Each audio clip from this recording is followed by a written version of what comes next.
Ouais, bonjour à tout le monde. Merci Rachel pour cette introduction. Merci à l'OCCE 63 d'avoir organisé cet événement. Donc ce matin autour des conseils coopératifs et cet après-midi autour de la coéducation avec Catherine.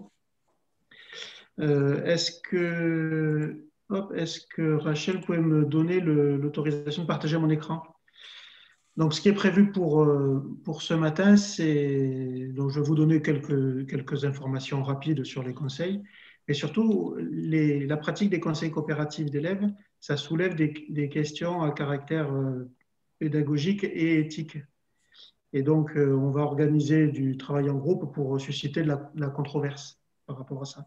Donc, il y en aura avant la pause, il y en aura au moment de la pause de part et d'autre. Et puis, ce que j'ai prévu aussi, c'est un petit brevet en fin de matinée. Je peux vous en montrer juste un extrait. C'est ça c'est ce qui vous attend à la fin de la matinée pour que vous puissiez vous tester sur le degré de compréhension de ce dont on va parler ce matin. Voilà.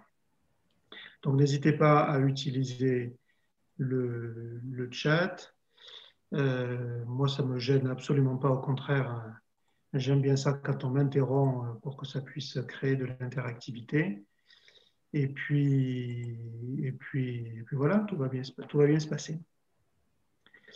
Donc, ce qui est prévu là pour structurer un peu le propos sur les conseils coopératifs d'élèves, c'est d'abord de situer ces pratiques d'éducation à la démocratie dans le vaste domaine des pratiques pédagogiques coopératives.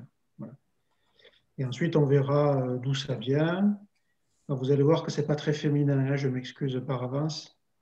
Il y a beaucoup de pédagogues hommes qui sont à l'origine de ces pratiques-là, mais ça va changer et c'est en train de changer. Et ensuite, on verra surtout comment ça s'organise, ces conseils. Donc, je vous donnerai la possibilité d'en voir véritablement. On va aller dans deux classes.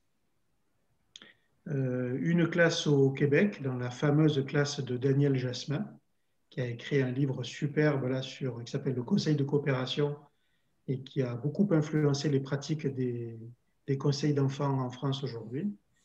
Et puis on ira dans les classes de l'excellente école Léon Jouot à Villeurbanne, qui a mis en place depuis longtemps un très large projet pédagogique autour de la prévention des phénomènes de violence et notamment par l'intermédiaire des conseils d'enfants. Voilà. Donc, pour accéder à ces ressources, prévoyez, si ce n'est pas déjà fait, d'avoir sur vos téléphones un lecteur de QR code, mais sinon, on mettra dans le chat le lien direct des vidéos. Voilà. Donc, vous aurez plusieurs moyens pour y accéder. Et c'est à partir de ces supports que, ensuite, on vous donnera des consignes pour pouvoir échanger entre vous dans des salles. Voilà. Donc, je ne sais pas qui est chargé de m'interrompre, mais faites-le quand vous voulez. Moi, ça sera toujours le bienvenu, hein. Il n'y a pas de question pour l'instant, Sylvain, si ce n'est que Marie du 81 nous dit que le partage du brevet a été un peu vite et qu'elle n'a pas pu bien voir. Alors peut-être que ça vaudrait le coup de repasser la page. Non, non, mais Quand je... c'était fait exprès. Ah, Ah ben pardon. non, je ne vais pas vous donner les questions avant de vous donner les réponses. D'abord, je vous donne les réponses et puis après, vous aurez les questions. Je Merci. vous rassure, ce n'est pas une évaluation universitaire, hein, c'est juste pour objectiver en s'amusant le travail qu'on va faire ce matin. Alors, donc, qu'est-ce qu'on entend par coopération entre élèves? D'abord, j'ai envie de dire que ce n'est pas une pédagogie, contrairement à ce qu'on peut penser, la coopération entre élèves. Une des preuves, c'est qu'en France, il y a plein de mouvements pédagogiques, dont l'OCCE, l'Office central de la coopération à l'école, mais aussi l'ICEM, l'Institut coopératif de l'école moderne, ou le CRAP, cahier pédagogique. Enfin voilà, il y a plein de mouvements pédagogiques qui s'appuie sur cette conception de l'organisation du travail et des apprentissages des élèves.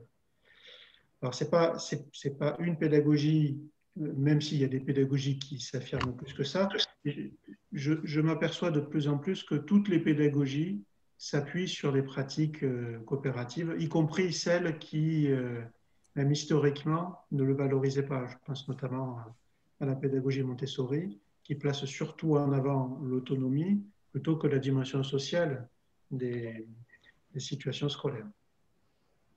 Donc, ce n'est pas une pédagogie, ce n'est pas une méthode, encore moins. C'est-à-dire que là, n'attendez pas à ce qu'il y ait des protocoles d'intervention et d'organisation des conseils d'enfants.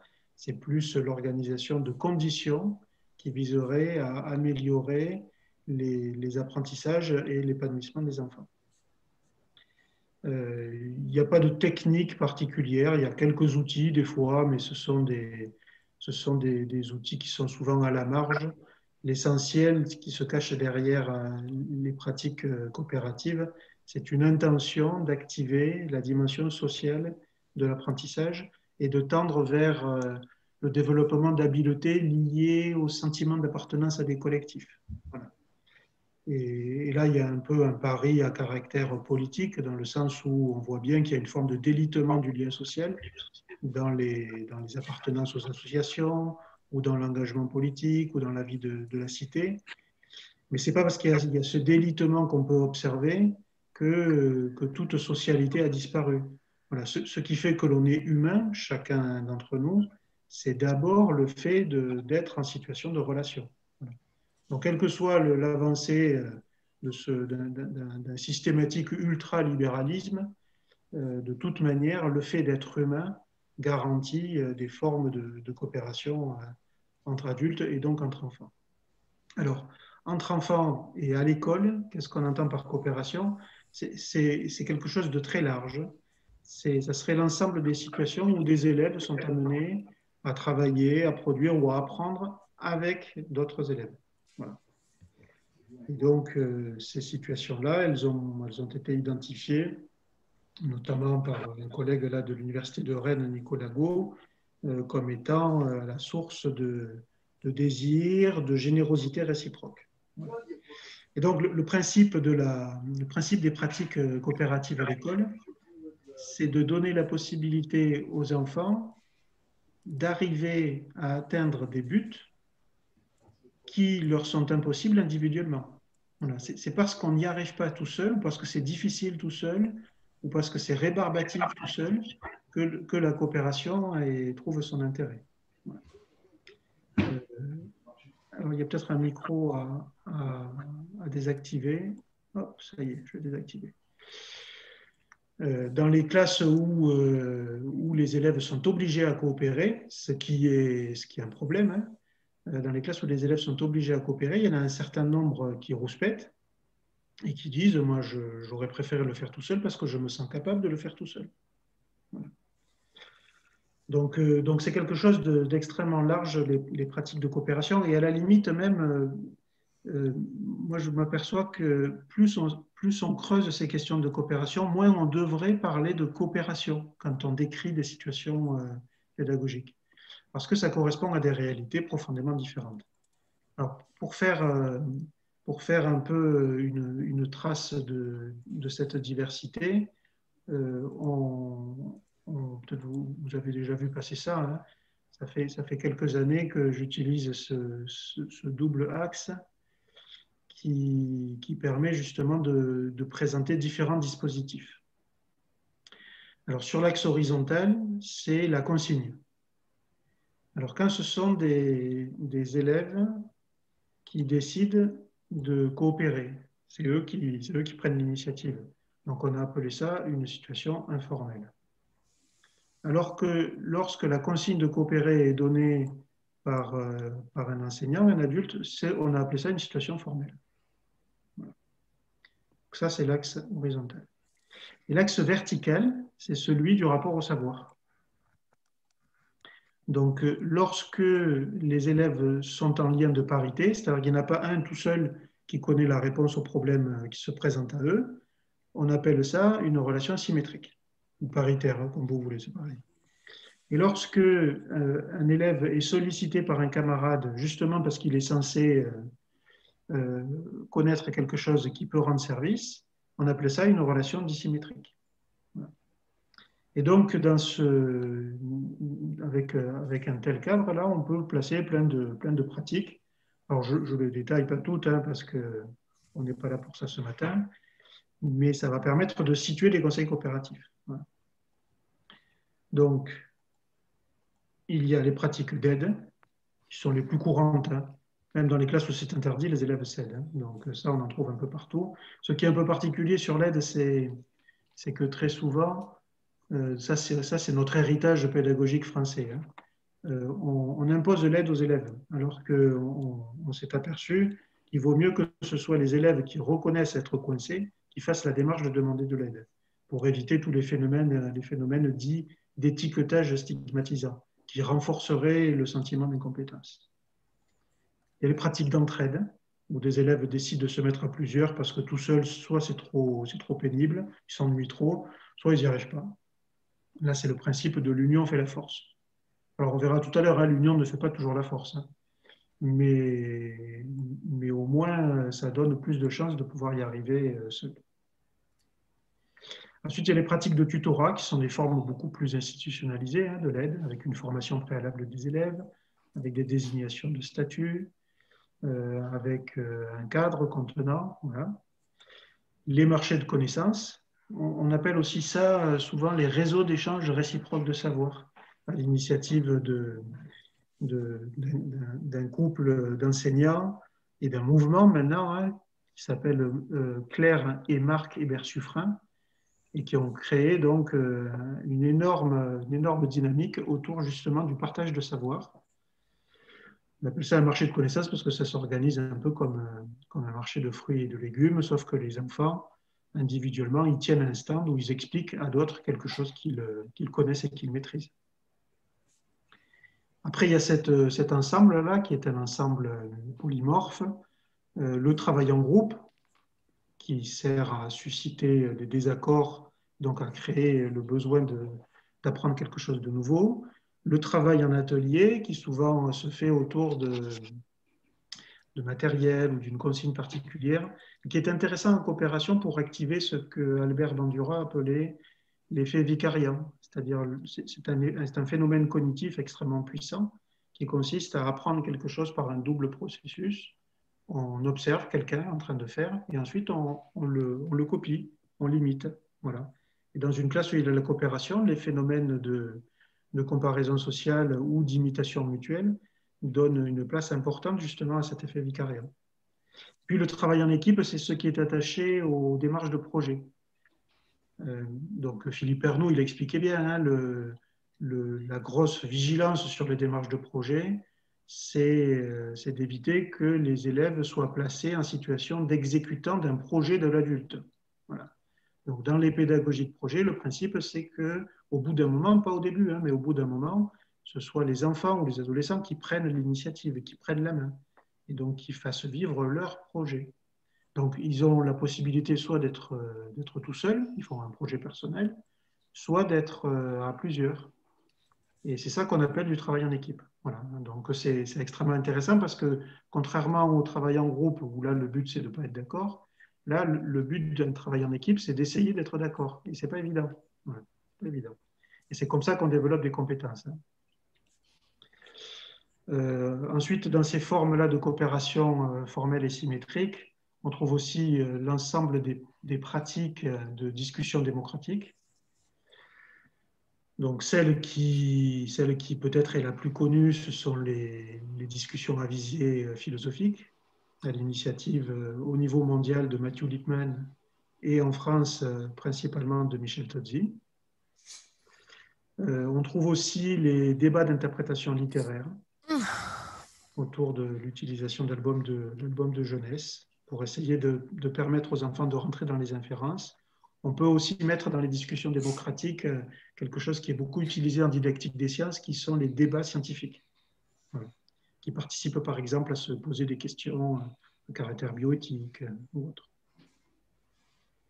Donc, les jeux coopératifs, alors ça, l'OCCE, c'est à ma connaissance le mouvement en France qui est le plus en avance sur ces pratiques-là. Les jeux coopératifs, c'est extrêmement puissant pour améliorer les liens d'amitié et affermir la confiance mutuelle au sein d'une classe. D'ailleurs, l'UNESCO ne s'est pas trompé en considérant les jeux coopératifs comme des instruments d'éducation à la paix. Donc, pour le dire autrement, hein, quand dans une classe, il y a des problèmes de relations entre les enfants, on peut faire des leçons de morale, hein, on peut sanctionner, on peut, voilà, tout ça, c'est possible. Et ce qui est véritablement puissant en termes de changement de climat, c'est un cycle de jeux coopératifs. Et puis voilà, ce qui nous réunit aujourd'hui, ce sont les conseils coopératifs d'enfants, qui sont une autre forme de pratique de coopération, mais avec des intentions et des modalités praxéologiques, d'organisation pratique, qui sont spécifiques. Voilà. Je n'ai pas tout détaillé dans tout ça. On a pu identifier de nombreuses autres pratiques coopératives. Alors certaines sont très connues, par exemple les quad neuf, qui sont des pratiques coopératives, ou la médiation par les pairs, qui sont aussi des formes de pratiques coopératives. Puis d'autres sont peu connues parce qu'elles viennent d'être créées par des pédagogues.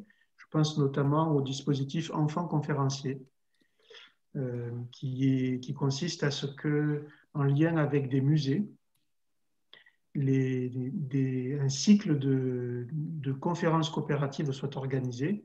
Alors ça se passe, c'est à l'initiative d'un collègue parisien là, qui s'appelle Christophe Blanc. Et donc c'est un dispositif très intéressant.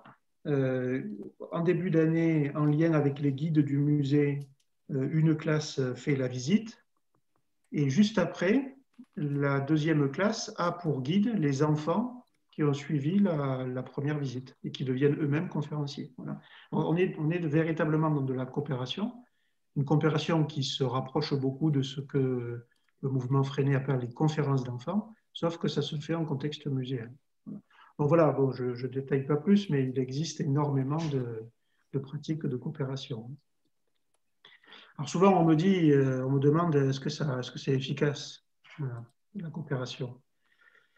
Alors, il y a une superbe publication là, de Catherine Reverdy de l'Institut français d'éducation dans les dossiers de veille qui fait un peu un état des lieux des recherches scientifiques qui se sont intéressées à cette question de l'efficacité des pratiques coopératives.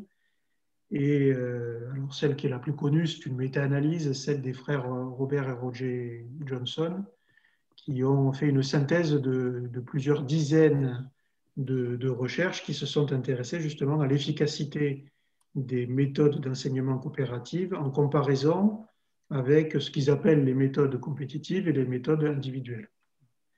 Et donc, ils ont pu mettre à jour que les organisations coopératives du travail étaient systématiquement, quel que soit l'âge des enfants, quelle que soit la consigne, quelle que soit la discipline enseignée, étaient systématiquement les plus efficaces.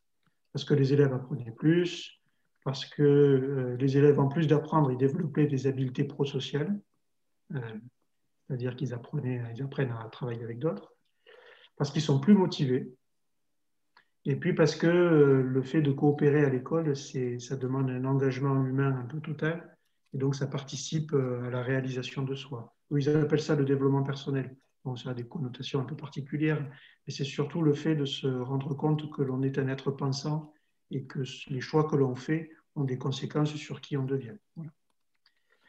Alors, ce sont des idées, effectivement, les méta-analyses des frères Johnson, que les recherches que j'ai eu la chance de conduire ont pu corroborer en partie.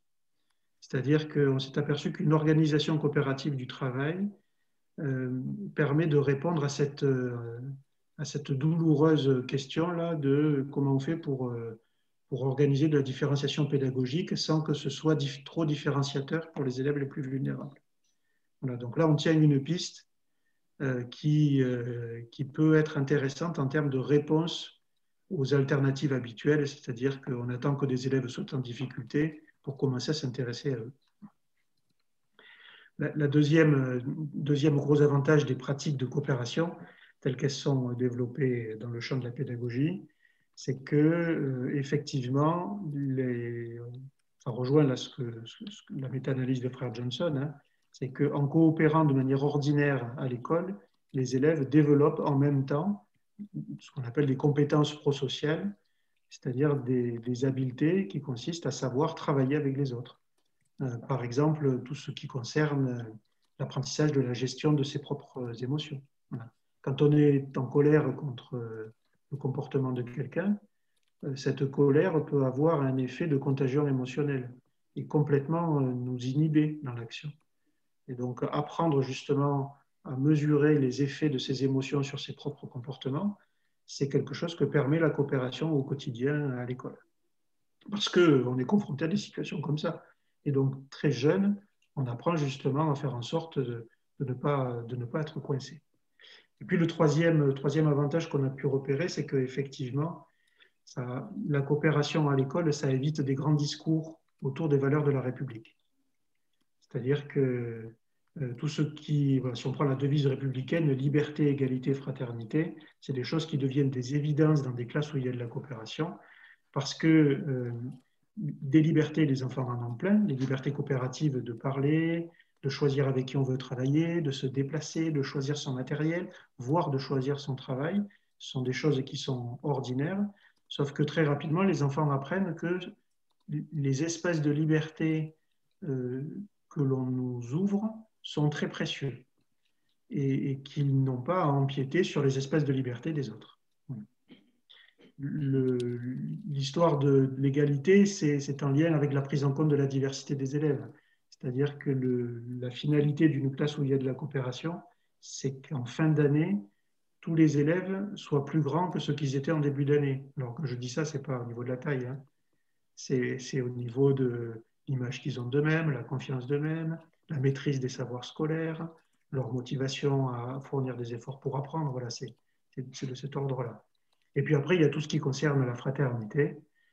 On a un spécialiste en France là, qui s'appelle Christian Budex, c'est un philosophe qui a travaillé sur cette question-là et qui explique que parmi toutes les formes de fraternité qui existent, la fraternité humaniste, qui consiste à allier un peu solidarité et générosité, est quelque chose qui est essentiel à tout ce qui se joue au niveau des sociétés pour faire en sorte qu'il y ait une forme de cohésion malgré les différences interindividuelles. Voilà. Donc, pour le dire autrement, une organisation coopérative du travail à l'école permet de vivre en acte les valeurs de notre école républicaine. Alors après, c'est étonnant qu'un certain nombre de recherches en parlent peu, hein, bien que d'autres en aient parlé depuis bien longtemps. Je pense notamment aux travaux d'un des précurseurs de la coopération en France, qui est Roger Cousinet. Il ne suffit pas de mettre 4 élèves autour d'une table pour que ce soit intéressant d'un point de vue pédagogique. Voilà. Alors, celui qui a, à mon sens, le plus développé et décrit ce phénomène, c'est Philippe Mérieux, dans sa thèse d'État en 1983, où il explique que lorsqu'on autorise les enfants à coopérer de manière spontanée, très rapidement, on observe un phénomène où ils se répartissent 4 types de fonctions. Alors, celles qu'il appelle, lui, les concepteurs, qui vont penser la réalisation du problème, les exécutants, qui vont être les petites mains de mise en œuvre de ce qui a été pensé en termes de procédure par les concepteurs, et puis les chômeurs et les gêneurs. Voilà. Et le problème, c'est que sociologiquement, ces 4 fonctions ne sont pas réparties équitablement. C'est-à-dire que massivement, les concepteurs sont les élèves qui sont le plus en phase avec la culture scolaire.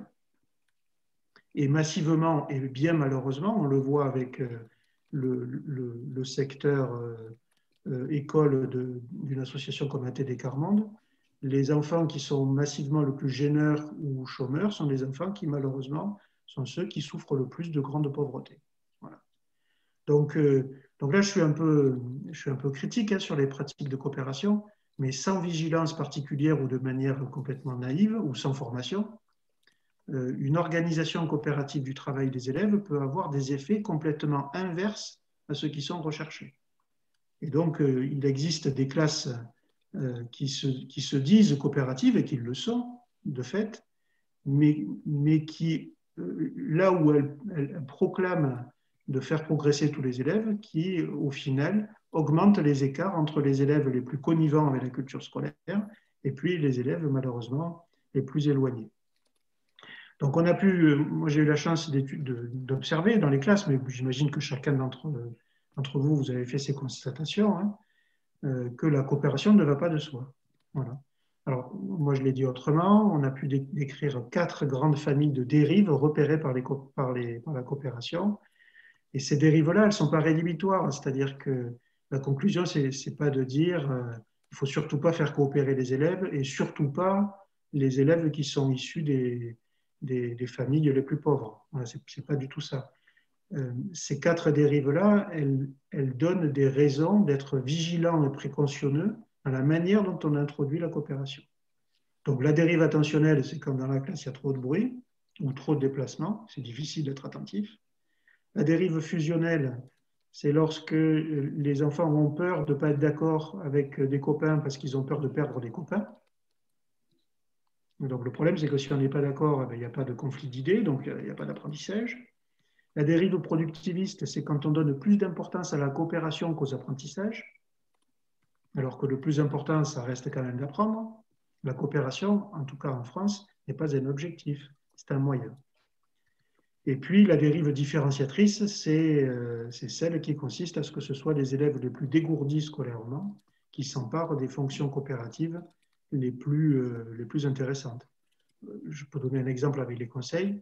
Ça serait complètement anormal que ce soit les élèves les plus épanouis dans une classe qui soient les seuls à occuper la fonction de président des conseils. Voilà. Par exemple.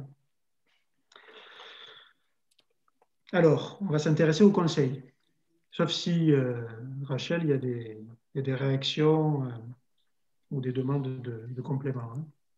Il y avait des réactions, mais je pense que ça peut attendre le temps des questions à la fin. OK. Alors, les conseils coopératifs. Donc, c'est une des modalités qui permettent de faire vivre la coopération à l'école. Alors, Fernand Houry disait que explique que c'est la clé de voûte de la classe coopérative. Alors, ça a été un peu mal compris, cette expression. C'est-à-dire que c'est la clé de voûte parce que c'est effectivement une institution instituante. C'est-à-dire que par l'intermédiaire d'un conseil, on peut créer de nouvelles façons de travailler en classe. On peut introduire de nouveaux dispositifs, même quand on est enfant. Mais ça ne veut pas dire que c'est la première institution à introduire dans une classe en coopération. Et même moi, je suis un peu perplexe sur les contextes où, pour introduire de la coopération, on commence par le conseil. Parce que si on ne dispose pas de liberté coopérative, qu'est-ce qui justifie le fait de se réunir pour essayer de résoudre les problèmes d'organisation? Voilà. Et si on n'a rien à se dire, facilement, le conseil peut se transformer en une sorte de tribunal où, comme tout va à peu près bien, puisque c'est géré par l'enseignant, ben on en vient à critiquer les autres. Voilà. On reviendra sur cette idée-là tout à l'heure. Alors, d'où ça vient, ces pratiques? Alors, je vous avais prévenu tout à l'heure, hein, que la diapositive que je vais vous montrer par la suite, j'en ai un peu honte, hein, mais je n'ai pas le choix. Elle est très masculine. Il n'y a pas trop de pédagogues femmes, malheureusement, qui sont à l'initiative de ces pratiques-là. À l'origine. Alors, c'est difficile d'attribuer à un pédagogue la création des conseils coopératifs. Alors déjà parce qu'au début, ça ne s'appelait pas comme ça. On appelle ça plutôt des assemblées d'enfants. Et de manière même plus large, Adolphe Ferrière a écrit un vieux livre superbe hein, sur cette question-là, il a écrit en 1921, sur les républiques d'enfants.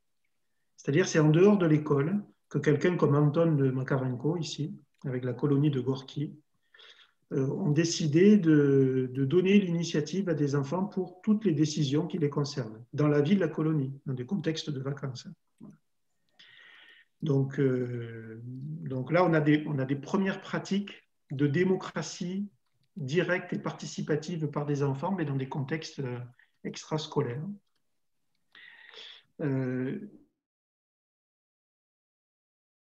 dans des contextes scolaires, on a ici, là, j'agrandis un petit peu, Janusz Korczak, qui, de mon point de vue, est celui qui a quand même lancé une impulsion très forte sur ce qu'on appelle aujourd'hui les conseils d'enfants. Janusz Korczak, ce n'était pas un enseignant, c'était un médecin polonais et qui s'est installé dans le ghetto de Varsovie, qui a refusé d'en partir, qui est connu pour avoir accompagné les enfants jusqu'au camp de la mort de Treblinka et qui, entre-temps, s'est occupé de tous ces enfants orphelins qui erraient dans les rues du ghetto de Varsovie. Voilà. Et comme il n'était que très peu d'adultes pour plusieurs centaines d'enfants errants, abandonnés, affamés, très violents, ils ont été amenés à introduire des formes d'auto-organisation démocratique pour qu'il y ait un minimum de civilisation dans ces assemblées d'enfants. Et donc, Janusz Korczak, il a introduit tout un tas d'espaces démocratiques que l'on réutilise encore aujourd'hui pour faire vivre les assemblées démocratiques d'enfants. Et puis voilà, Philippe Mérieux ou Frédéric Jésus, ou enfin, tout un tas de spécialistes de ce pédagogue sont assez d'accord pour dire que ça serait un peu le père des pratiques de conseil coopératif d'enfants aujourd'hui. Une autre pratique, un autre auteur qui a beaucoup travaillé sur les conseils d'enfants, qui est surtout connu en France, c'est Célestin Freinet, qui a importé ces pratiques-là de conseil d'enfants après un voyage en 1928 en Russie, ou un voyage pédagogique, où il a rencontré Elena Krupskaya, qui était la femme de Lénine au passage, et notamment Mossei Pistrak, qui est un pédagogue donc enseignant et qui s'est beaucoup inspiré des pratiques d'Anton Makarenko, mais à l'échelle de l'école. Et donc, Célestin Freinet, il a importé ces pratiques-là en France, et c'est en grande partie grâce à lui que les conseils d'enfants sont si développés dans notre pays. Oui. Un autre pédagogue qui a beaucoup contribué au conseil coopératif, Oui.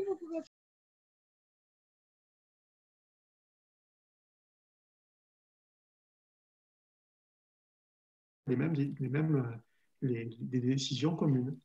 Et donc, c'est tout l'apport en pédagogie de Barthélemy Profit, qui a considéré les coopératives scolaires comme étant de véritables instruments d'éducation à la démocratie par la démocratie. Et puis, il y a Fernand Houry, qui a introduit ça dans des conditions un peu différentes, des grosses écoles en zone urbaine, ce qu'il a appelé avec Jacopin des écoles casernes, et donc qui a donné un coup de fouet énorme aux pratiques des conseils coopératifs. Et puis, voilà, le spécialiste français actuel de ces pratiques-là, ça reste, de mon point de vue, Jean Le Gall, qui est un enseignant-chercheur nantais, qui fait partie du mouvement Freinet, et qui, dans le cadre de la mise en œuvre et l'évolution de la Convention internationale des droits de l'enfant, fait vivre et rappelle l'importance des conseils coopératifs à l'école, en famille ou dans des municipalités avec des conseils municipaux d'enfants, par exemple. Voilà. Donc voilà, ce dont on va parler, ce n'est pas quelque chose de nouveau, c'est très ancien. Nous sommes les dépositaires d'un héritage très ancien, très pluriel, mais ce n'est pas pour autant que toutes les réflexions pédagogiques sont achevées, surtout qu'aujourd'hui, là, au XXIe siècle, on est face à un enjeu et des défis éducatifs qui ne sont pas les mêmes que ceux de l'époque de Korczak ou de Profit. C'est-à-dire que là, le principe de l'école, c'est de viser la démocratisation de la réussite scolaire, ce qui est loin d'être acquis. Ce qui est loin d'être acquis. Non, c'est bien, c'est une bonne idée. Ouais. C'est bien. Là, c'est l'historique, donc je prends le temps. C'est bien alors. Oui, ça va. Christine, je vous enlève le micro. Hein. Voilà, merci.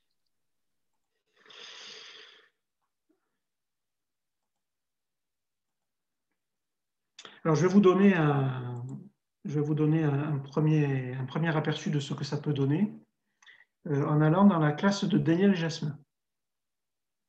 Alors, Danielle Jasmin, c'est une enseignante québécoise. Donc, vous allez voir, c'est très agréable parce que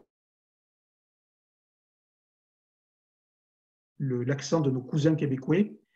Et donc, elle a écrit un ouvrage aux éditions de la Chenelière qui s'appelle Le Conseil de coopération, et qui est un ouvrage majeur en France aujourd'hui pour l'organisation. Cet ouvrage, quand il est sorti, il était accompagné d'une cassette vidéo où on voyait Daniel dans sa classe. La vidéo, elle dure beaucoup plus longtemps, elle dure une vingtaine de minutes, si je me souviens bien, mais je ne vais pas vous demander de la regarder en entier, bien évidemment. On va se focaliser sur un point très précis de l'organisation des conseils coopératifs d'enfants, qui sont ce qu'elle appelle dans sa classe la pratique des critiques. Voilà. Et donc, on voit dans la classe des enfants qui se critiquent. Et la question que je vous pose, c'est quel problème cela soulève? Donc, vous avez accès, alors je vais mettre dans le chat là, je vais mettre le lien de la vidéo qui est ici. Vous y avez aussi accès en QR code de cette manière-là. Alors, je vérifie que je le mette bien. Bon, il va falloir que j'aille le chercher. Donc, vous allez avoir la possibilité de le regarder depuis chez vous. Si vous voulez, je peux le basculer là, mais c'est peut-être moins intéressant. Je pense que ça risque surtout de saccader, Sylvain. Oui, c'est ça. C'est pour ça que je préfère le mettre dans la vidéo ou que vous pardon, dans la discussion, ou que vous le transfériez vous le regardiez directement depuis votre téléphone. Donc, à partir de 5 minutes 24, vous aurez cet exemple-là. Donc, je vous laisse regarder 3-4 minutes. Et puis, Rachel, si vous pouvez constituer des salles de 4, 5, 6 personnes. Donc, vous pouvez prendre 2 minutes pour vous présenter. Et puis ensuite, essayer de répondre à cette question. C'est-à-dire, quel problème cela soulève que la pratique de ces critiques lors des conseils, de votre point de vue?